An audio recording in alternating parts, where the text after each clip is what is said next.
Oke, sebelum kita lanjut ya, tadi kita sudah membahas malah sudah masuk ke program, tapi sebenarnya ada satu pertanyaan basic yang saya belum tanyakan ke para bakal calon legislatif kita yang hadir, yang muda dan juga sangat potensial.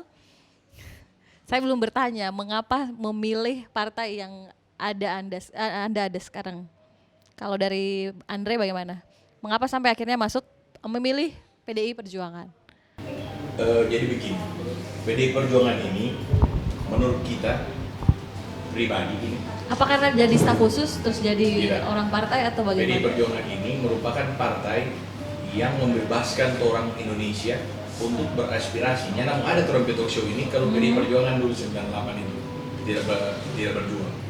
PDI Perjuangan ini partai yang betul-betul berniatan juga tulus untuk memberontak untuk kemajuan Indonesia. Oke. Yang kita lihat dari PDI Perjuangan semangat perjuangannya itu, dan juga di saat kita pernah didekati oleh beberapa partai dan kita pernah join salah satu partai politik sebelumnya. Mungkin nggak terlalu terkenal waktu dulu karena kita cuma join sekitar 6 bulan. Oh. Di saat kita join partai politik itu, kita merasakan DP atmosfer yang terbangun di dalam adalah atmosfer yang seolah-olah tidak akan membangun kita di masa yang akan datang. Tidak ada pengetahuan-pengetahuan baru soal dunia politik yang dunia baru menurut kita ini, yang akhirnya bikin kita pikir biar Jo, kita mundur dulu. Dan kita rehat 1 tahun. Di saat itu baru kita jadi tim kampanyenya wali kota. Setelah menjadi tim kampanye ke wali kota, baru diajak jadi staf khusus. Dan kita memang sudah tertarik lihat ini PDI kan. Lihat DP model, DP manajemen. Dan akhirnya terjun. Kita ikut di PDI Perjuangan karena memang DP niatan. Orang boleh lihat lah PDI Perjuangan dari zaman dulu itu anti intoleransi, so pasti itu. Yang ada cerita PDI Perjuangan tiba-tiba pro kader-kader yang intoleran, itu so sangat pasti. Jauh sebelum PSI bicara soal intoleransi, orang so anti intoleransi. Baru jauh sebelum orang-orang bicara soal green energy, PDI so rumuskan di dalam DP ini pendidikan partai. So ada bicara soal green energy. Ya. So ada itu semua. Oke. Jadi ini orang lihat apa yang didesain oleh partai ini menarik kita untuk ikut itu dia. Oke. Berarti untuk jadi caleg PDIP tidak ada. Tidak ada mahar politik dari partai yang bilang oh ini mesti kasih sekian baru mau masuk. Ya nak mungkin itu. Jadi Oke. jadi PDI Perjuangan caleg itu bukan cuma lihat oh ini satu ada doi atau memintakan doi, bukan lihat itu. Yang dilihat itu adalah lihat juga kita cerewet ini no. Yang lihat itu adalah skill mengatasi membuat acara. Kayak kita sering terlibat di acara-acara anak-anak muda yang dilakukan oleh Pemkot juga sering terlibat. Dan yang kita lakukan di dalam situ mereka nilai juga bagaimana penyaluran dana, apakah ini ada arah-arah kita penggelapan dananya enggak? Bisa tanyalah semua, tapi orang-orang yang ikut dengan kita enggak pernah ada penggelapan dana dari orang sendiri. Berarti kader-kader yang disiapkan PDI Perjuangan khususnya yang Andre lihat di Manado ini sudah betul-betul matang semua ya? Sangat sempurna. Kalau menurut saya untuk tolak ukur partai yang ada di Sulawesi Utara khususnya, pengkaderan PDI Perjuangan itu sudah sangat luar biasa. Oke. Berarti bukan caleg yang tiba-tiba nongol begitu ya? Kita saja. Kayaknya ada deh dari PDI Perjuangan. Ya, kalau yang tiba-tiba nongol itu dia bukan tiba-tiba nongol langsung tiba-tiba di situ. Dia pasti ada latar kegiatan di luar politik. Oke. Yang orang ingin tahu dia bikin apa. Oke. Yang misal dia berdagang, dia aktif di dagang, di dunia dagangnya itu dia terkenal. Baik. Banyak yang begitu. Berarti siapa saja terbuka peluang begitu ya, siapa Sangat tahu. terbuka. Nggak harus lihat duitnya berarti ya? Apa? Nggak lihat duitnya. Nggak lihat duitnya lah. Orang di staf khusus ada satu staf khusus umur 28 tahun. Bayangkan pemerintah kota di Manado ini pernah pakainya anak staf khusus umur 28 tahun. Dipakai karena apa? Dia dari keluarga biasa-biasa saja. Dipakai karena apa? Dia lulusan S2 ITB bagian tata kota. Oh, ya. Jadi untuk setiap penataan kota di Manado ini dia berkolaborasi dengan pemerintah kota. Dan orang staf khusus yang golongan milenial itu ada sekitar 6 tau. Tapi kalau yang di bawah 30-an cuma 2. 30-an sampai ke bawah. Itu cuma kita dengan itu satu.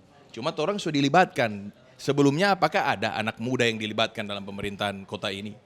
Itu yang orang mesti pertanyakan. Jadi mudah-mudahan bukan karena data, anak muda kan 60%. kalau masalah data itu kita pergaulan bukan yang anak muda mungkin. Oke. Kita menjadi om-om. Baik. Lalu silakan. Sampai akhirnya memilih PSI itu bagaimana ceritanya?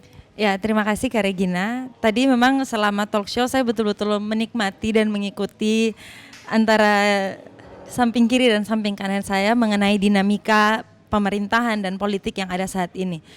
Saya memilih Partai Solidaritas Indonesia kembali lagi bahwa negara kita adalah negara demokrasi dan esensi atau tingkat tertinggi dari sistem demokrasi adalah kedaulatan di tangan rakyat.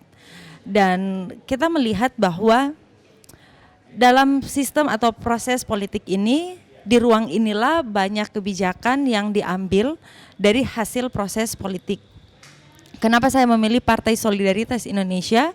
Karena di sini kita diberikan ruang yang sangat bebas untuk kita memberikan pendapat tanpa dihalangi oleh pimpinan A, pimpinan B, pimpinan C. Jadi kembali lagi bahwa kalau kedaulatan tertinggi ada di tangan rakyat, berarti kan harusnya suara dari bawah itu yang kita bawa ke atas, bukan suara dari atas itu yang kita bawa ke bawah.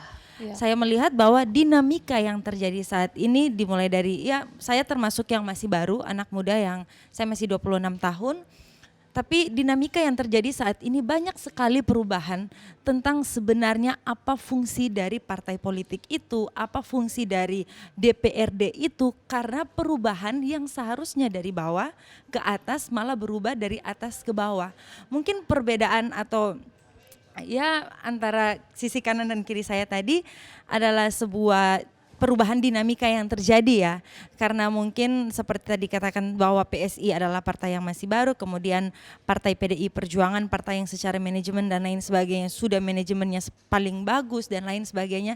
Tapi Bapak Ibu teman-teman yang menonton talk show ini, saya tidak melihat dari yang mana yang paling benar, tapi saya melihat kita buka lagi kembali pemikiran kita bahwa lewat momentum saat ini itu yang paling penting bagi kita mengembalikan sejatinya fungsi dari partai politik itu sendiri, karena partai politik ini adalah salah satu pilar penyangga demokrasi kita, dan partai politik ini adalah salah satu alat penyaluran corong kita untuk menyampaikan aspirasi kita tentang perubahan yang akan terjadi ke depannya. Jadi kalau misalkan fungsi dari partai politik ini berubah malah menjadi mereka yang membentuk yang di bawah, itu saya rasa akan memberikan dampak yang kurang relevan ya kepada masyarakat kecil yang mungkin mereka belum ada kemampuan atau mereka tidak memiliki koneksi untuk menyampaikan apa sebenarnya yang menjadi keresahan dari mereka. Berarti itu yang Lois lihat saat ini yang terjadi. Iya, dan ya saya melihat karena ada perubahan dinamika ya, tidak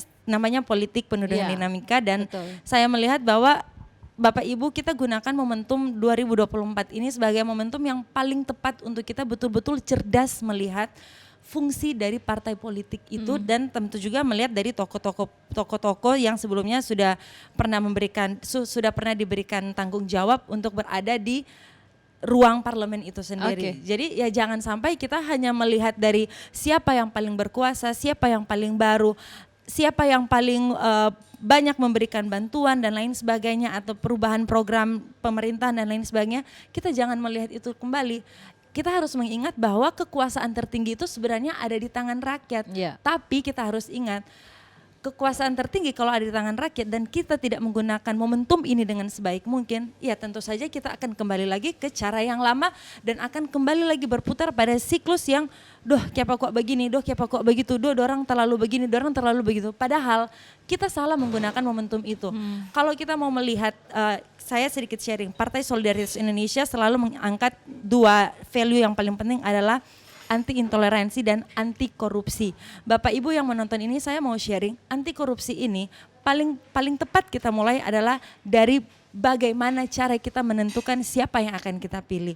Tidak banyak orang yang mencalonkan diri yang menggunakan money politik untuk agar supaya dia bisa dipilih dengan embel-embel, atau mungkin bukan embel-embel lagi, tapi dia memang menjalankan tugasnya sebagai wakil rakyat. Tapi cara dia memulai itu yang salah. Contoh misalkan, dia menggunakan kos politik yang tinggi. Jadi beda ya, money politik dan kos politik. Sedikit sharing dengan yang akan menonton ini. Kos politik itu adalah dana yang akan kita pakai untuk kita berkampanye, untuk kita mendapatkan suara. Tapi cara kita menggunakan kos politik ini kalau berlebihan, misalkan gali lubang sini, nanti supaya mau bayar contohnya. Misalkan bukan bayar karena sekarang kita lihat banyak pemilih yang sudah bijak tapi lebih menjaga suara contohnya. Jangan lupa dan lain sebagainya. Ketika lubang-lubang ini digali untuk mendapatkan kursi, setelah terpilih tentunya dia akan berpikir 2 kali lipat bagaimana dia akan menutup kembali lubang-lubang itu. Ada yang dia menggunakan cara yang tepat, ada yang dia menggunakan cara yang instan. Kemudian kalau dalam partai politik bisa dijamin, di Partai Solidaritas Indonesia bisa dijamin tidak pernah partai ini meminta rekening dari calon legislatif lain untuk melampirkan berapa ngana pedoi, berapa ngana perek isi rekening untuk menjadi calon dari partai kami. Tidak pernah ada mahar politik dan tidak pernah ada iuran dari anggota DPR gajinya wajib dipotong untuk dimasukkan ke partai politik. Tidak akan ada. Jadi ketika anggota legislatif ini atau bacalek ini terpilih, calon legislatif ini terpilih, dia tidak akan berpikir 2 kali lipat lagi untuk bagaimana cara untuk kita, gaji saya sudah dipotong untuk partai politik, sekian persen untuk A, untuk B, untuk C. Kemudian saya juga harus menutup lubang-lubang yang saya gali ketika saya mencalonkan diri. Dari situ sebenarnya sumber yang paling kecil bagaimana proses korupsi itu terjadi. Betul. Karena banyak sekali pemangkasan anggaran yang seharusnya menjadi kewajiban, yang seharusnya menjadi hak dari anggota legislatif itu malah dipotong untuk kepentingan partai yang merugikan dan akhirnya terjadilah korupsi itu. Jadi kembali lagi bahwa PSI terus mengkampanyekan DNA anti korupsi dan anti intoleransi supaya tidak akan terjadi siklus yang terus berputar seperti itu. Teman-teman, Bapak Ibu yang menonton talk show kita kali ini, kita harus lebih bijak lagi karena cara kita memulai itu akan menentukan bagaimana kita menjalani 4-5 tahun satu periode itu akan berjalan. Luar biasa. Seperti itu. Tapi saya penasaran, ini kan Lois juga sebagai seorang influencer begitu ya, banyak followernya di Instagram bisa kita lihat. Apakah ada tawaran sebelum PSI ada partai-partai lain yang sempat melamar? Ya tentunya sebelum saya diketin PSI itu 6 bulan.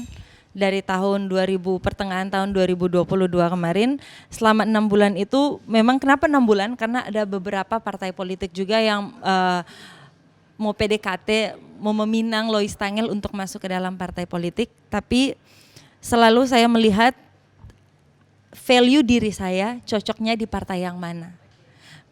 Karena akan sangat berpengaruh anak muda, ini istilahnya darah segar, akan sangat berpengaruh cara kita memulai dan akan membentuk karakter kita ke depannya. Karena once kita masuk ke dunia politik tentunya itu akan membentuk karakter-karakter kita, sama kayak kalau di Alkitab kan bilang kita harus memilih pergaulan yang baik karena kalau enggak nanti merusak kebiasaan yang buruk. Tapi dalam hal ini bukan kebiasaan atau hal-hal buruk yang ada di partai politik itu yang akan saya maksudkan, tapi lebih ke value dan prinsip hidup saya cocoknya ada di partai yang mana. Karena kalau di Partai Solidaritas Indonesia sekali lagi kita tidak pernah dilarang untuk menyampaikan opini atau ide kita selama itu tidak menyinggung atau bersinggungan dengan suku, agama, dan ras.